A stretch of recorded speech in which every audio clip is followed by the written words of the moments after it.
खबर अमेठी से, जहां पर युवक की निर्मम हत्या का यह मामला। गांव में फैली सनसनी तो वहीं पत्नी ने गंभीर आरोप लगाए हैं। घर के बाहर सोते वक्त हमलावरों ने हमला किया। मामले की जांच में अब पुलिस जुट गई है। मोहनगंज कोतवाली क्षेत्र का यह मामला बताया जा रहा है, जहां युवक की निर्मम हत्या का यह मामला सामने आया है। गांव में हत्या के बाद से सनसनी फैल गई है। युवक की हत्या का यह मामला, जिसके बाद गांव में जैसे ही ये खबर पहुंची वैसे ही सनसनी फैल गई। पत्नी ने हालांकि गंभीर आरोप लगाए हैं। मारे नहीं यहाँ फूट गया तो काने की खून नपुना की मोहे की बलबल बलबल। हम एक है खटिया बिछावा तो कहा चलो भैया एक कहीं ले आओ यहाँ सुबह ये बिजली चली गई मिठाई पहुँच रहे हैं तो कहा बिजली आई आ भैया घर नहीं गए। 4-5 जने आए भैया मार के चला गए। अंताब रहें शाहरुख रहें हैं, इस्लाम रहें हैं, सलमान रहें हैं, पप्पू पंडित दारू पियाए हैं। पप्पू के तो पप्पू आए हैं यहाँ पता है वाली समय झाड़े पीने का गाय उड़ा के रहे पूरे पर रहें। और उप मुख्यमंत्री ब्रजेश पाठक पर सपा के एक्स हैंडल से आपत्तिजनक पोस्ट के बाद विवाद खड़ा हो गया। इस बीच अखिलेश यादव भी मीडिया सेल के बचाव में उतर आए। उन्होंने सोशल मीडिया प्लेटफॉर्म एक्स पर लंबा चौड़ा पोस्ट किया है, साथ ही बहस पर विराम लगाने का अनुरोध किया है। इसके बाद डिप्टी सीएम ब्रजेश पाठक ने अखिलेश के पोस्ट के बाद प्रतिक्रिया दी है। उन्होंने लिखा, सपा मीडिया सेल के साथ ही आलोचना करने के दौरान जिन शब्दों का प्रयोग करते हैं उसे पढ़कर लगता ही नहीं है कि यह पार्टी राम मनोहर लोहिया और जनेश्वर मिश्र की पार्टी रह गई है। जॉर्ज साहब की बात तथाकथित समाजवादी भूल गए कि शिविर लगाया करो, पढ़ा लिखा करो। डिप्टी सीएम ब्रजेश पाठक ने एक बार फिर पोस्ट करके कहा है कि मेरे सवाल के जवाब में थीसिस लिखवा दी, पर्चा राजनीतिक विज्ञान का था और आपने जवाब होम साइंस वाली कुंजी से टीप दिया है। दोनों नेताओं के बीच ट्विटर पर लगातार वार पलटवार का सिलसिला जारी है। साथ ही लखनऊ में अखिलेश माफी मांगो के पोस्टर भी लगाए गए हैं। पोस्टर में लिखा है, अखिलेश यादव माफी मांगो, अभद्र टिप्पणी बंद करो, शर्म करो, शर्म करो।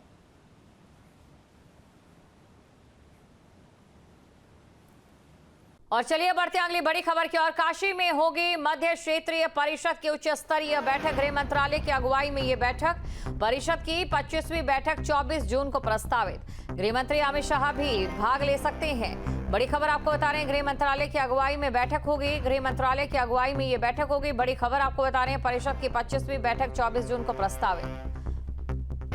तो परिषद की 25वीं बैठक 24 जून को प्रस्तावित है। गृह मंत्री अमित शाह भी हिस्सा ले सकते हैं। और इसी खबर पर अधिक जानकारी के साथ संवाददाता सुशांत हमारे साथ जुड़ चुके हैं। सुशांत, देखिए, मध्य क्षेत्रीय परिषद की उच्च स्तरीय बैठक काफी खास रहने वाली है, क्या कुछ जानकारी?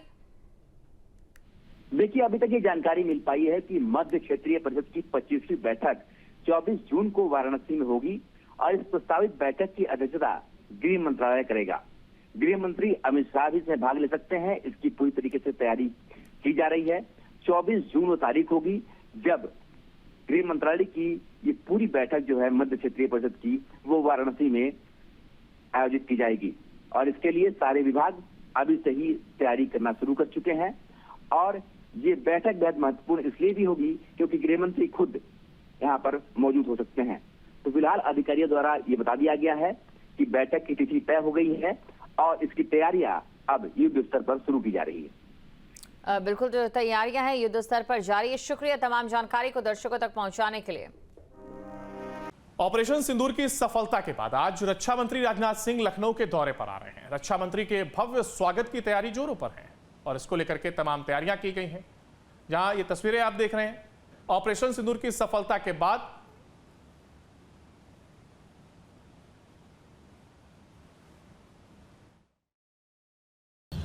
रक्षा मंत्री राजनाथ सिंह आज लखनऊ दौरे पर आ रहे हैं। उनका कार्यक्रम भले 2 घंटे का है, लेकिन लखनऊ के लोगों में काफी उत्साह है। बड़ी संख्या में लोग रक्षा मंत्री और लखनऊ से सांसद राजनाथ सिंह के स्वागत के लिए एयरपोर्ट पर पहुंचेंगे। हाथों में तिरंगा होगा और ऑपरेशन सिंदूर के बाद उनके भव्य स्वागत की तैयारी है। दरअसल राजनाथ सिंह लखनऊ से सांसद हैं और देश के रक्षा मंत्री हैं। उनके तमाम कार्यक्रम लखनऊ में होते रहते हैं और अब ऑपरेशन सिंदूर के बाद जब वो लखनऊ आ रहे हैं तो उनके स्वागत के लिए भी लखनऊ वाले तैयार हैं और एक बड़ा कार्यक्रम, एक तिरंगा यात्रा उनके कार्यक्रम में देखने को मिलेगी। शाम 4:30 बजे लखनऊ एयरपोर्ट पर राजनाथ सिंह आज पहुंचेंगे। लखनऊ से वीडियो समित सिंह के साथ प्रतीक Sharma, news state Uttar Pradesh. Kannauj police ने सोमवार रात प्रदर्शन कर रही भीड़ पर लाठीचार्ज कर दिया है। पुलिसकर्मियों ने लोगों को दौड़ा कर पीटा। लाठीचार्ज में कई लोग चोटिल हो गए हैं और प्रदर्शन में कई संगठन के लोग शामिल थे। ये लोग एक नाबालिग लड़की की मौत के मामले में पुलिस की कार्यशैली के खिलाफ नारेबाजी कर रहे थे। लाठीचार्ज की घटना से लोगों में गुस्सा है। मामला छिबरामऊ कोतवाली का है।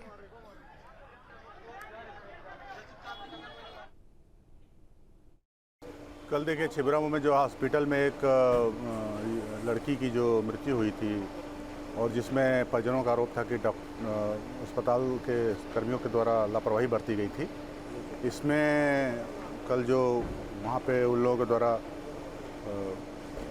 घटना किया गया था उसमें मुकदमा दर्ज किया गया था।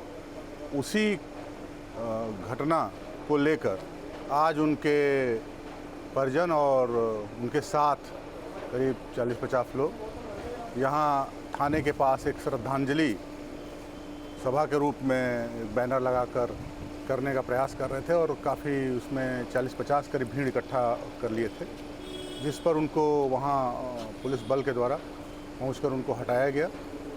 उन लोगों के द्वारा वहाँ से कुछ दूर जाकर जो जीटी रोड है उस पर पहुंचकर जाम लगाने का प्रयास किया गया, किंतु तत्काल पुलिस बल वहाँ पहुंचकर उनको भी वहाँ पे ऐसा कार्य करने से रोक दिया गया।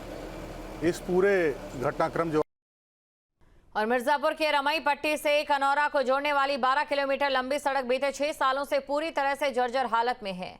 हैरानी की बात यह कि मार्ग जिलाधिकारी कार्यालय से महज 400 मीटर की दूरी पर स्थित है, लेकिन फिर भी आज तक इस पर कोई ध्यान नहीं दिया गया। इस मार्ग से करीब 40 गांव के लोग रोजाना आवागमन करते हैं। ग्रामीणों का ये कहना है कि बारिश हुई या धूप इस सड़क पर चलना हर दिन किसी जोखिम से कम नहीं। बड़े बड़े गड्ढों और कीचड़ से भरे इस रास्ते पर ई रिक्शा और ऑटो अक्सर पलट जाते हैं, जिससे चोटिल होने की घटनाएं अब आम हो चुकी हैं।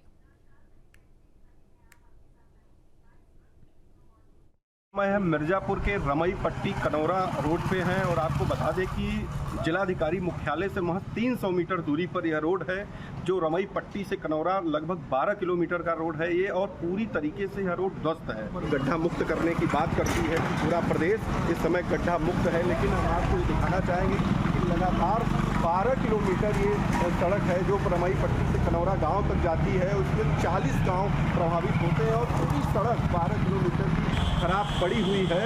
और आप देख सकते हैं कि किस तरीके से लोग आ रहे हो जा रहे हैं ऊपर खाबड़ रास्तों से, कई टोटो पलट जाती हैं यहाँ, और बस एम्बुलेंस सब कुछ आने जाने में यहाँ दिक्कत होती है, ऑटो वालों को दिक्कत होती है। और हम कुछ लोगों से बात भी करना चाहेंगे, जानना चाहेंगे कि क्या कब से ये खराब है और अभी तक ये क्यों नहीं बना है।